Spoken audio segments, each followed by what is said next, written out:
राष्ट्रीय जनहित संघर्ष पार्टी के राष्ट्रीय अध्यक्ष और सुप्रीम कोर्ट के वरिष्ठ वकील हैं, इनसे बातचीत करें क्योंकि जिस तरीके से बीजेपी के नेता अनाप शनाप बयान दे रहे हैं और दावा कर रहे हैं कि पृथ्वीराज चौहान के बाद जो है पहली बार जो है राष्ट्रवादी सरकार बनी है, हिंदुत्ववादी सरकार बनी है। इस पूरे मुद्दे को लेकर बातचीत करें। उनका कहना है कि हर मुद्दे को जो है कोर्ट में घसीटना ठीक नहीं है और जो मुस्लिम समाज जो है वो समर्पण करे और जो ये हिंदुओं का जो भी धार्मिक प्लेस है उसको जो है हिंदुओं को दे दिया जाए। तो सर कैसे आप देख रहे हैं, जिस तरह बीजेपी के नेता हैं वो इस तरह के बयान दे रहे हैं, पवैया साहब हैं, तो कैसे आप देख रहे हैं इस पूरे मामले को? तो कह रहे हैं कि कोर्ट में भी ले जाने की जरूरत है, सीधा समर्पण कीजिए और ये ठीक नहीं है। ये जो देश का जो बहुसंख्यक समाज है उसे चिढ़ाने की कोशिश हो रही है सुप्रीम कोर्ट और ये कोर्ट में घसीटने वाला जो मामला ये ठीक नहीं है। नहीं, मैं समझता हूँ मूर्खों की बात का क्या जवाब देना है। जिनको इस देश की सभ्यता और संस्कृति का ही अता पता नहीं है, उनकी बात का जवाब देना भी मैं समझता हूँ ठीक नहीं है। कोर्ट ने तो साफ कर दिया कि भैया वहां पर जो है नमाज होती रहेगी। हाँ, तो बस कोर्ट ने साफ कर दिया। देखिए, कोर्ट का जो आदेश है हम सबको मानना है और कोर्ट ने जो आदेश दिया है उसका सभी को सम्मान करना जरूरी है। सर, जिस तरह से बीजेपी के नेता कह रहे हैं कि भाई आप जो है ये एक राष्ट्रवादी सरकार आई है, पृथ्वीराज चौहान के बाद जो है हिंदुत्ववादी सरकार बनी है, तो क्या ये सब सरकार की देखरेख में सारी चीजें हो रही है, खुदाई हो सब, या फिर सुप्रीम कोर्ट और जो बाकी कोर्ट है वो स्वतः संज्ञान ले रहा है सब पर? नहीं, देखिए, मेरा बहुत स्पष्ट मानना है, मुझे इसमें कोई कहने में शक नहीं कि ये सब कुछ जो हो रहा है ये बाकायदा केंद्र की भाजपा सरकार के इशारे पर सब कुछ हो रहा है। इस सब के पीछे हकीकत में कहने को चाहे जो कहें, चाहे जितना भी बहाने बनाए, झूठ बोलें, मना करें कि हमारा कहीं कोई इन्वॉल्वमेंट नहीं है, लेकिन सब कुछ मोदी सरकार के इशारे पर हो रहा है और इसी तरह से यह आगे होता रहेगा जब तक उनका लक्ष्य पूरा नहीं होगा। क्या लक्ष्य है? और लक्ष्य उनका इस देश में हिंदू राष्ट्र की स्थापना करना और राष्ट्रतंत्र की स्थापना करना। अगर पृथ्वीराज चौहान की और ये जो बातें सामने आ रही हैं, ये बात बहुत स्पष्ट करते हैं इस बात के कि वो वाकई में इस देश के लोकतंत्र को खत्म करके, इस देश के संविधान को खत्म करके यहाँ गुलामी की जो निशानी है उसको मिटाना चाहते हैं और फिर से जो है सोने की चिड़िया देश को बनाना है। वो गुलामी की निशानी वो थी जब हाथ जोड़कर माफी मांगी और अंग्रेजों से और फिर उनकी दी हुई पेंशन पर जिंदा रहे, वो गुलामी की निशानी। ये गुलामी की निशानी नहीं है, ये तो इस देश की सभ्यता और संस्कृति का एक हिस्सा है कि यहाँ जो भी है, देश का संविधान भी हर किसी को यहाँ सम्मान से रहने का हक देता है और हक देता है कि अगर उसकी धार्मिक स्वतंत्रता है तो वो अपने धर्म का जैसे चाहे प्रचार प्रसार करे, जैसे चाहे माने, जैसे चाहे उसकी वर्शिप करे, जो भी उसे ठीक लगता है अपने धर्म के विषय में वो कर सकता है। ये आजादी देश का संविधान देता, ये देश की सभ्यता और संस्कृति है। सर, ऐसा लग रहा है कि जितने भी जो पुरानी इमारतें हैं वो सारी खोदनी पड़ेगी इस तरह से, क्योंकि जिस तरीके से लगातार मांग उठ रही है कि रोड का नाम बदल दिया जाए, कई जगह पर लोग जाकर जो है प्रदर्शन शुरू कर देते हैं। और अभी जो है ताजा मामला सामने आ गया है कि ये जो जमा मस्जिद है इसके इमाम को कहा गया कि भाई आप जो है यहाँ पर जो है खुदाई की अनुमति दीजिए, स्वामी चक्रपाणी महाराज की तरफ से कहा गया है। साथ ही साथ आपने देखा होगा इससे पहले जो आगरा ताजमहल का मुद्दा था, कैसे आप देख रहे हैं ये सारा? नहीं, देखिए, मैंने आपको पहले भी कहा था कि ये सब कुछ सोची समझी साजिश के तहत है। मोदी जी के और अमित शाह जी के इशारे पे ये सब कुछ हो रहा है। इस सब के पीछे एक बड़ी घिनौनी साजिश है। इस देश में सरकार की जो जिम्मेदारी थी, उन जिम्मेदारियों के निभाने में सरकार पूरी तरह से फेल रही है और उन मुद्दों पर सरकार बुरी तरह से घिरी हुई है।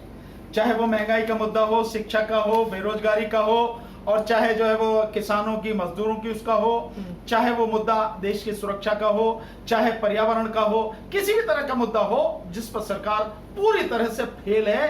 देश की आर्थिक तबाही ये सरकार कर चुकी है। उन सब मुद्दों पर लोगों का ध्यान न जाए, लोग उन सब मुद्दों पर बाहर निकलकर आंदोलन न करने लगे, इसलिए ये धर्म के मुद्दे पर गुमराह किया जा रहा है। मीनार, ताजमहल, ये तो सब राष्ट्रीय धरोहर है, लेकिन कांग्रेस जो खुद को कहती है हम तो सेक्युलर पार्टी है और लोग मानते भी कि बीजेपी सांप्रदायिक, कुछ लोग कहते हैं, वो उसके जो नेता है कृष्णम साहब, वो प्रमोद कृष्णम, वो कह रहे हैं कि जो कुतुब मीनार है और ताजमहल इसको हिंदुओं को सौंप दिया जाए, तो राष्ट्रीय संपत्ति हिंदू मुस्लिम की तो नहीं है कि आप इसको हिंदुओं को दे दें, मुसलमानों मैं समझता हूँ ऐसे जितने भी लोग जो इस तरह की बातें कर रहे हैं उनको बाकायदा वो मानसिक रूप से विकृत लोग हैं, उनको एक ये जो पागल खाने के जो हॉस्पिटल है उनमें वाकई में उनको दाखिल करा देना चाहिए इन सब लोगों को, क्योंकि ये बाहर रहेंगे तो देश के लिए खतरा ही है। तो ऐसे लोग जो हैं मानसिक रूप से बीमार हैं, इनका इलाज होना जरूरी है। ये जो बातें कही जा रही हैं, देश की जो ऐतिहासिक धरोहर है वो किसी भी समय में बनी हो, किसी भी तरह के मतलब शासकों ने बनवाई हो, चाहे वो हिंदू उसके रहे हो, विचारों के रहे हो, चाहे वो मुस्लिम विचारों के रहे हो, चाहे उससे पहले किसी भी उसके रहे हो, चाहे बौद्ध परंपरा के लोग रहे हो, जो ये ऐतिहासिक इमारतें हैं ये देश की अनमोल धरोहर है। ये देश के इतिहास को जानने के लिए बहुत बड़े सबूत हैं। इनको प्रिजर्व रखना ये देश की जिम्मेदारी, ये देश की धरोहर है, किसी व्यक्ति की या किसी संस्था की या किसी धर्म या जाति विशेष की बीजेपी के लोगों का मानना है कि उसको खोद कर फिर से देखा जाए क्या सच्चाई है, और जो इतिहास है वो गलत पढ़ाया गया। वो कह रहे हैं कि कम्युनिस्ट लोग हैं, इन्होंने गलत इतिहास पढ़ाया और अब हम जो है इसमें सुधार कर रहे हैं और एक सच्ची तस्वीर सामने आई देश की। कम्युनिस्ट लोगों ने पढ़ा है ये इतिहास।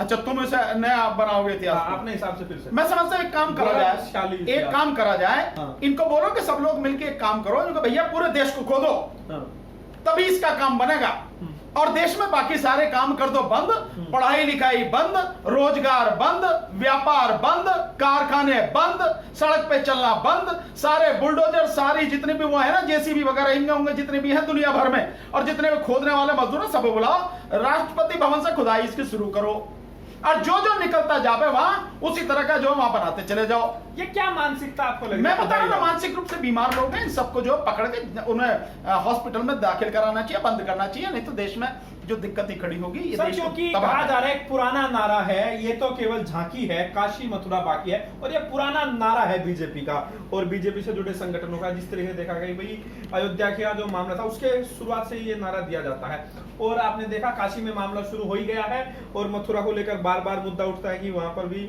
मंदिर और मस्जिद साथ में है। लेकिन नारे आप लगा लीजिए, नारे लगाने से कौन आपको रोकता है, कौन मना करता है? भीड़ तो इकट्ठा होता है, भीड़ तो देखिए भाई वो भीड़ इकट्ठी होती है, वो सब किराए की भीड़ है, इनके पास जो पब्लिक आम जनता है वो इनके पास में नहीं है। सो आप नारे लगा लीजिए, जो मन में आता है वो कर लीजिए, लेकिन देश का जो इतिहास है आप उसे नष्ट थोड़ी ना कर सकते हैं। देश की जो अनमोल धरोहर है आप उन्हें नष्ट थोड़ी ना कर सकते हैं। लेकिन आप इस देश को आगे ले जाना, एक बड़ी अजीब स्थिति है। एक तो तरफ तो आप कहते हैं कि देश को विश्व गुरु बनाना है, देश बल्कि बनाना क्या आपके हिसाब से तो बन ही गया, और वो विश्व गुरु जो है अपने ही देश में रहने वाले, इस देश की मिट्टी में जिनका खून शामिल है, उन मुस्लिम समाज के लोगों को अपमानित करने में, उनको बेइज्जत करने में और उनको घाव देने में कोई कसर नहीं छोड़ रहा। उनकी मस्जिदों पर आज तो मस्जिदों की बारी बात कर रहे हैं, तो कल तो ये कहेंगे भाई घर भी हमारे, तुम यहां से कहां से आए, छोड़ो घर। मतलब कुछ भी कर सकते हैं। इसका मकसद क्या, इससे होगा क्या? इससे वही होगा जो श्रीलंका में हो रहा है। वहां भी जो बहुसंख्यक लोग थे और एक धर्म विशेष के लोग थे, उन्होंने वही काम किया, ये यहाँ पे हो रहा है। अगर शिवलिंग मिल गया है तो फिर ये मस्जिद नहीं हो सकती है, मंदिर है, हमें इसका अधिकार दिया जाए। तो शिवलिंग मिल गया है, अब इसको लेकर नहीं, शिवलिंग कहाँ मिला है ये तो होने की बात पता तो लगे, कहाँ शिवलिंग मिला है। वो तो फुआरा है, अब फुआरे को आप शिवलिंग कहने लगो तो भाई इसको कोई क्या कह सकता है? भाई ये तो मानसिक विकृत जो लोग होंगे, व्यक्ति होगा, वही कहेगा ना। फुआरा फुआरा है, शिवलिंग शिवलिंग है यार। शिवलिंग की बनावट कहाँ है वहां? वो जो नजर आ रही है, जो वीडियो आ रहा है उसमें कहीं नजर आ रही है, आप भी देखें। ऐसा जो लोग विरोध कर रहे हैं ये गद्दार है, हिंदू विरोधी लोग हैं जो इसका विरोध कर रहे हैं। और एक समय आया है, इतने दिन लंबे समय के बाद मोदी जी के राज में हिंदू एकजुट हो रहा है। अरे ये देश कभी भी केवल हिंदू राष्ट्र न था, न आज है, और न ही भविष्य में कभी होगा। ये देश को और वो भी जानते हैं जो लोग ये बात कर रहे हैं, वो इसके माध्यम से केवल अपना राजनीतिक लाभ उठाना चाह रहे हैं। और मोदी जी के छोड़े हुए सारे लोग हैं, सारी पटकथा लिखी हुई मोदी जी की है और अमित शाह जी की है, उनके छोड़े हुए। मंदिर के नाम पर एक बार फिर से 2024 के चुनाव से पहले हिंदुओं को एकजुट करने की कोशिश है। हाँ, तो क्या हो पाएगा? और हिंदू एकजुट हो रहा है? नहीं, निश्चित रूप से कोशिश है, और बड़ी घिनौनी कोशिश है, बहुत घिनौनी कोशिश है। लेकिन मैं विश्वास के साथ कह सकता हूं इस बार हिंदू मुस्लिम ध्रुवीकरण नहीं होगा।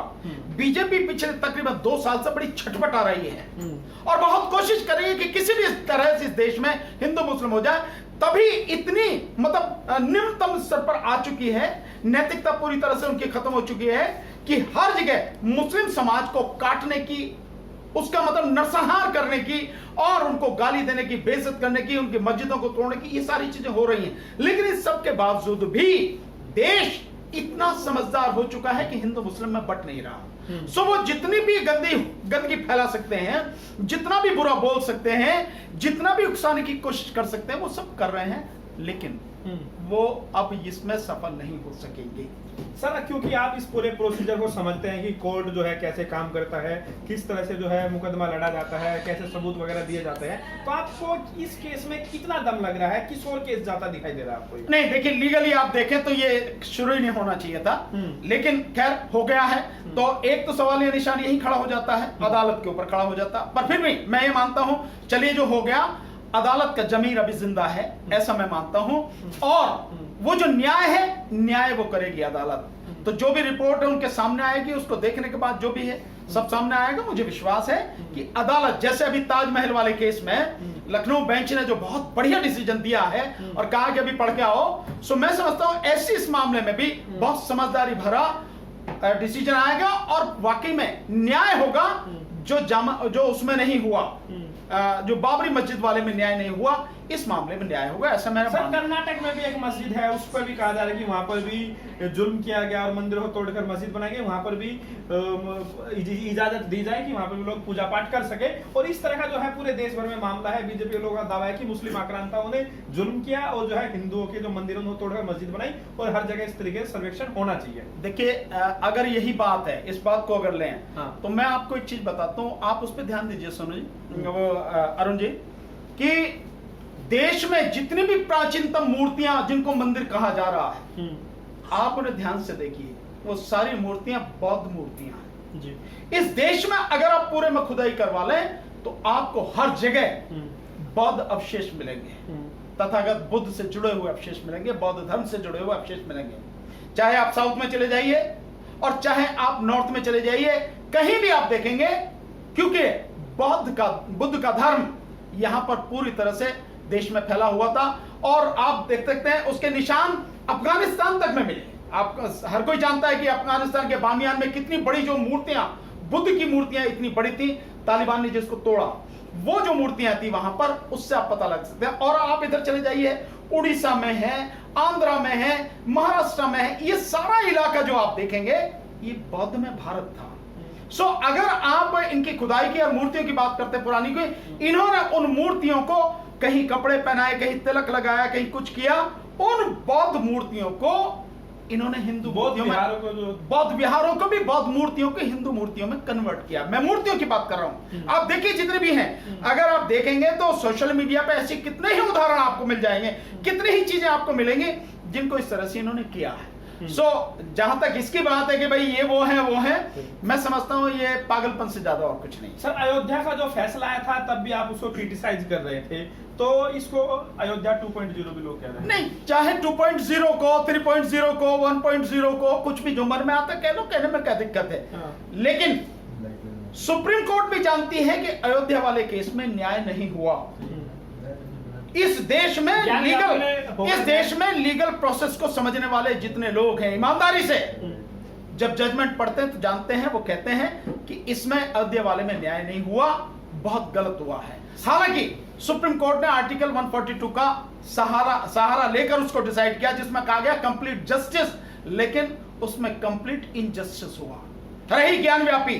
मैं समझता हूं कि आज के समय में अदालत इन सारी चीजों को ध्यान रखेगी और न्याय की इस परंपरा को, न्याय की बेहतरीन परंपरा को कायम रखेगी और न्याय ही करेगी, कम से कम अन्याय नहीं करेगी। क्योंकि अगर कुछ भी सरकार, या यूं कहे कि अगर कुछ भी अन्यायपूर्ण होता है कोर्ट के माध्यम से, इसके परिणाम बड़े गंभीर होंगे देश। तो संगीत स्वामी भी कह रहे हैं कि भाई 1992 में जो है 2022 में वही होगा, बाबरी गिराई थी, अब की बात ज्ञान वापिया नंबर है। किन की बात कर रहे हो? इन लोगों की बात का कोई अर्थ है क्या? हाँ। ये तो जो मन में आए कह दें, इसका क्या? बड़े नेता है 2013 के, बड़े उससे बड़ा कोई भी जब ही बनता है जिसका मन बड़ा हो, मन साफ हो, दिल बड़ा हो, तब बनता है। संकुचित विचारधाराएं लेके संकुचित काम करते हुए और घृणा और नफरत फैलाते हुए कोई भी कभी बड़ा ना हुआ है, खुद कह रहे ना हैं कि इस होगा। मिट्टी सा मैं बना हूं, आप लोग नहीं जानते। मैं तो बताया ना आपको कि मिट्टी जो जिस मिट्टी के वो बने हैं वो वाकई में बहुत ही